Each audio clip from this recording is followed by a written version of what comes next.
The lockdown bread recipe, which many of my friends were asking me how you did the bread, how you bake the bread, because in the asides when we go to the supermarket we are not able to get any of the breads, buns or anything. So I thought, let me come up. I have already posted my recipe of the lockdown bread on my page, Facebook page, but still many people they ask me, please show us a recipe of how to knead the dough, because even though they tried this recipe they were saying it didn't come out like fluffy and soft like how you did. Actually, if you are going to try the bread for the first time, you have to try with the all-purpose flour only. After that, once you get the confidence, yeah, my bread is coming out better, then go for 50-50. 50, like when I say my recipe calls for 2 cups of flour, so that time you just make 1 cup of all-purpose flour and 1 cup of wheat flour. So that calls for 50-50. Do not go for that. Then slowly, once you get the confidence on that, then you go for 100% whole wheat flour. But before that, I strongly recommend do not try with the whole wheat flour. So let's start. So today I am going to teach you how to knead the bread and all, how to make this technique of the bread. Sorry, my kids they are also in lockdown, right? So they are enjoying.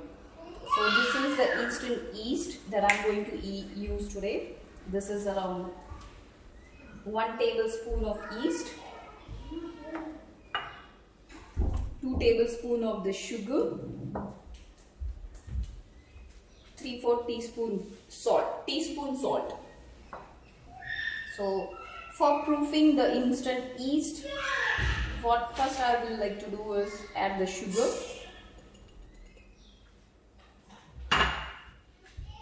Then check the water. The water should be like, it should not be too hot. If it is too hot, it will kill the yeast. The yeast will not proof up properly. So we need lukewarm water. So this is already warm. So to check the water, what you can do is, you can dip your finger and see, or check it over here on your wrist, the sensitive areas. If you can bear the temperature, yeah, it's good. The yeast won't get be killed. So add this. Measure properly a little. So that makes my 1 cup. Sorry. And the yeast.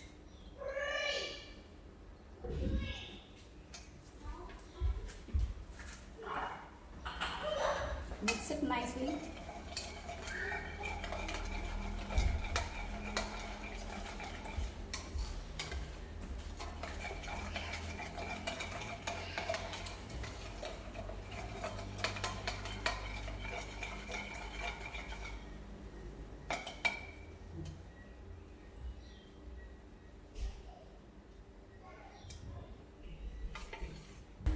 You have to just take it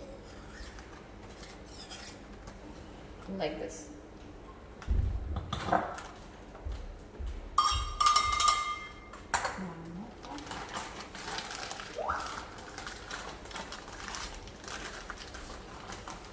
Same way, I fill up, level it.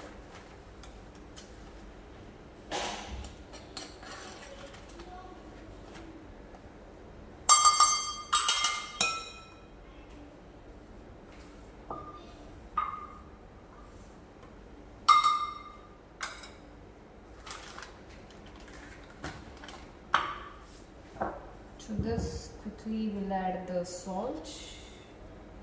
Mix it nicely. Okay, why the reason I'm mixing the salt over here? Because many bakers believe that if we add, most of the time it happens, the yeast gets killed with very hot water and the salt. The salt doesn't allow the yeast to grow up properly. It kills the yeast. So my recipe calls for 1/4 tablespoon of oil. So I'm adding 1 tablespoon of oil. which I'll add one.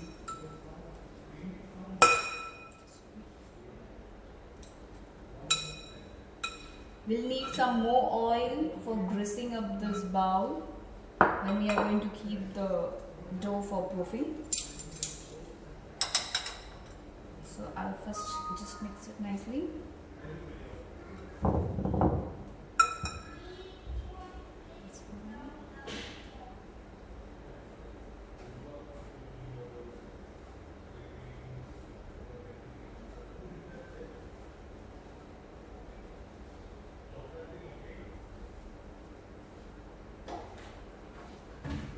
As you can see, my yeast has nicely proofed. That means it's active.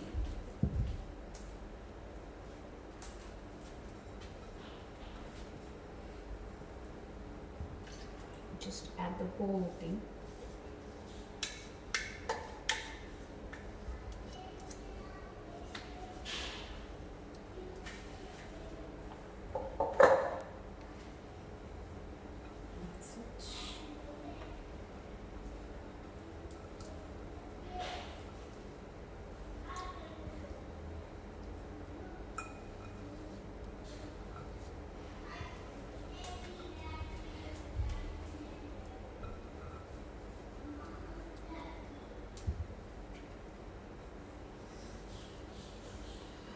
Just knead the dough.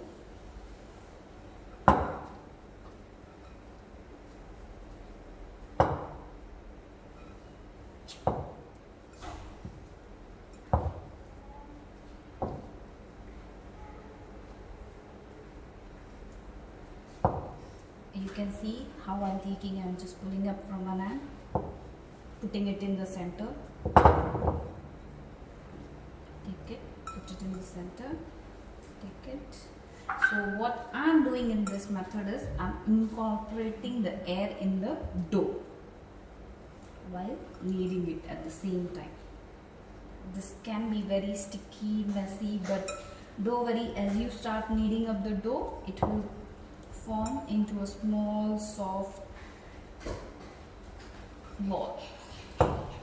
Just keep kneading, keep kneading.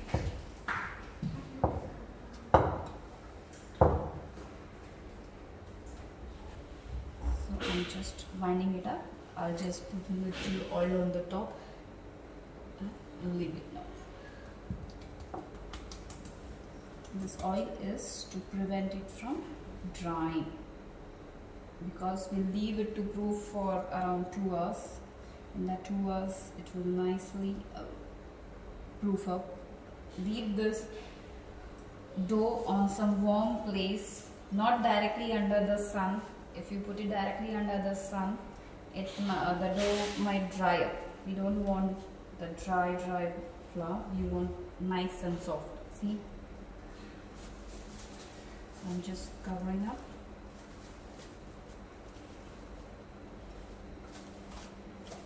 Kindly ignore all the flaws in this videos, as this video I'm not making for commercial purpose or anything. This is just for my proofing. It's more than 1 hour or so. You can see it's very hot here in Malaysia. You can see the gluten. Can you please get the camera? See the net, the fine mesh. You can see this now. Those are the glutens which we are looking for the proper bread.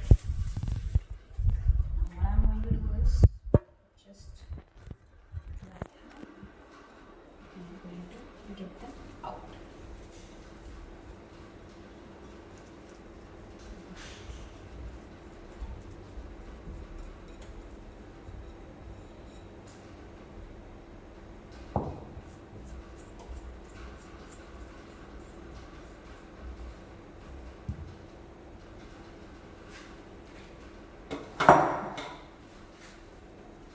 Put the hands.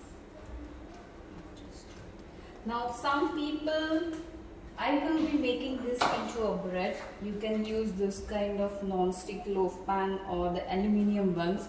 Like few of my friends also said like they don't have this kind of loaf pan. So that time you can use something square baking tray.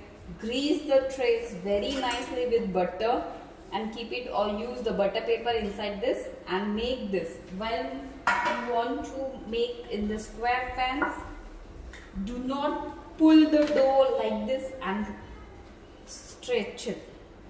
This will break the glutens. What you have to do is, you have to use this kind of sharp knife or some bent scraper or scraper. Cut it like this. See, don't be so harsh on it.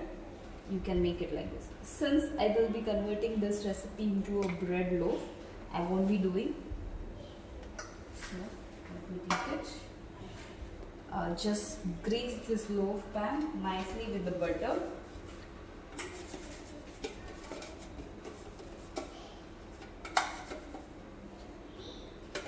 Now this method is called as shaping. So now we will be shaping up the dough and keeping it again for the second proof. So we are done with the first proof. Now we will be going with the second one. I am just greasing the loaf pan nicely with butter, and I am using unsalted butter over here. Be generous while applying the butter.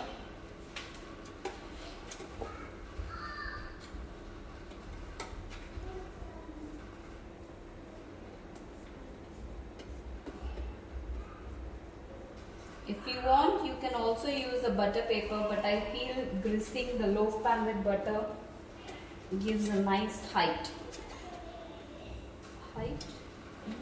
to rise the dough up. So I am just spreading up the loaf.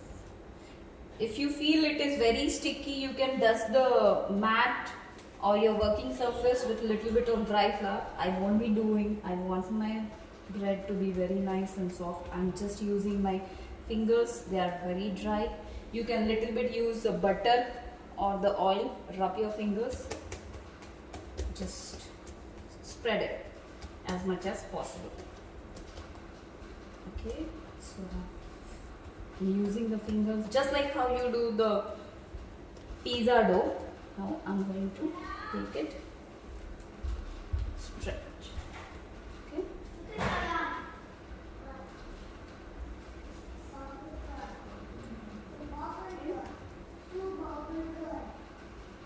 I'm just taking it. There are numerous ways to knead this dough again. You can follow any of the ways. I'll lightly knead it. Okay. Again I'll take it over here. Again I'll try to spread it. It's sticking a bit. I'll use the butter. I'm not kneading. I don't want to remove the carbon dioxide present which is formed inside this dough. So I don't want that to be gone. I want those air bubbles to be formed. I want those air bubbles to be trapped inside this dough.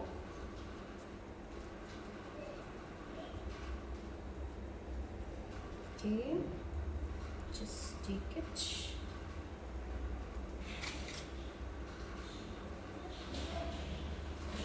I'm just doing it. Pull it.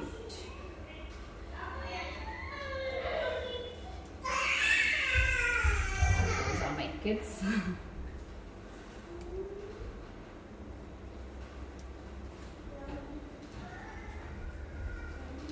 Just make sure. I'll lift it gently. If you find that you are not able to work with it, grease your palm with the butter in the loaf pan.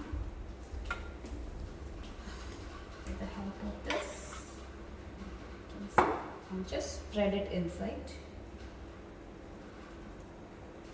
Now let it seat for the second proof. Again I will cover this pan, loaf pan. Same method goes for the bun also.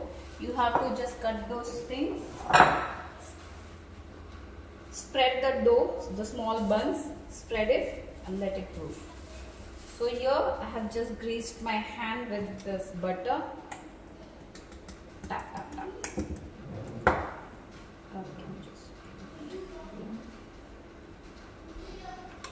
Okay, I can just feel it is still rising. If you can see, it's bouncing back. That's what we are looking for. I will close it, and this again goes for the second proof, again in a warm place.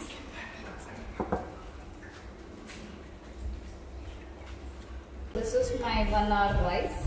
You can see how much it has proofed up.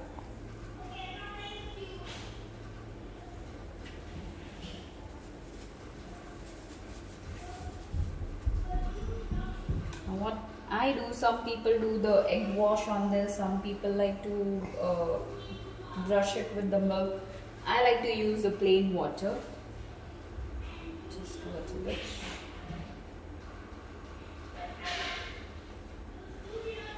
You can see how jiggly wiggly it is.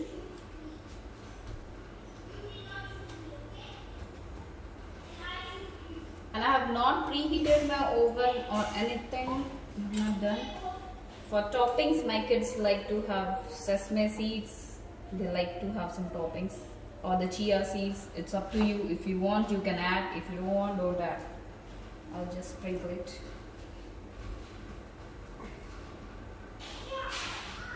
They feel happy when those toppings are there. So I like to use it. These are the chia seeds.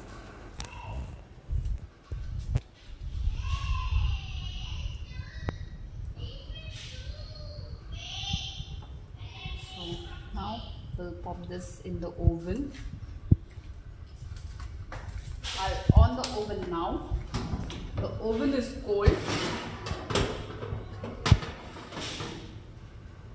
Just keeping it in the center.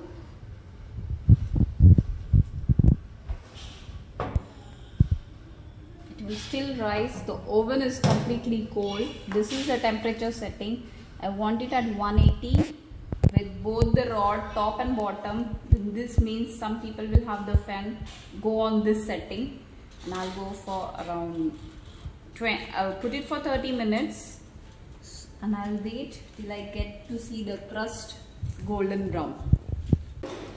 As you can see, the crust has already turned nice golden in color. I will be removing it out from the oven.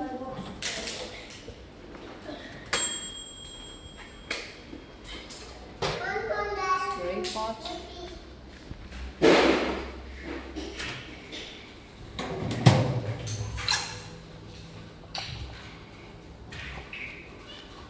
First thing is that when it is hot, I'll brush the butter on it.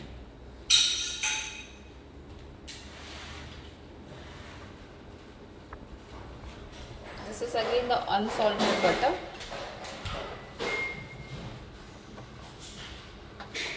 Just light brush of it.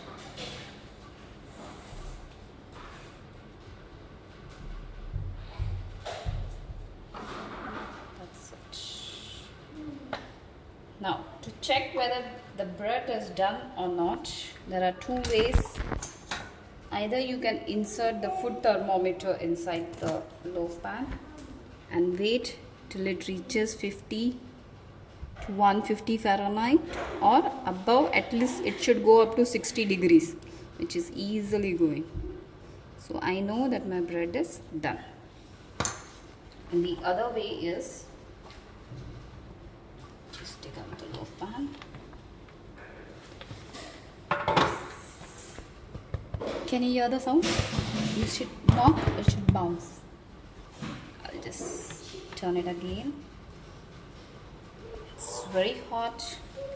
If you just try to touch it, you can see. So it's nice and soft. It's too soft. I can't cut.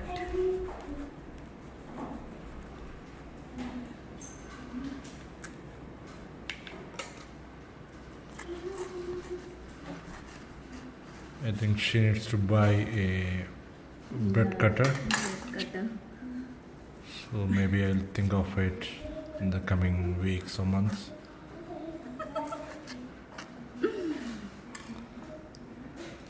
because Somehow I'm not able to. when you It's have too soft to handle. You can see it has. See how it bounces back. To see the crumb, just see. See how it pulls back. I'm not able to. See. So this shows the bread is nice. Thanks for watching the video.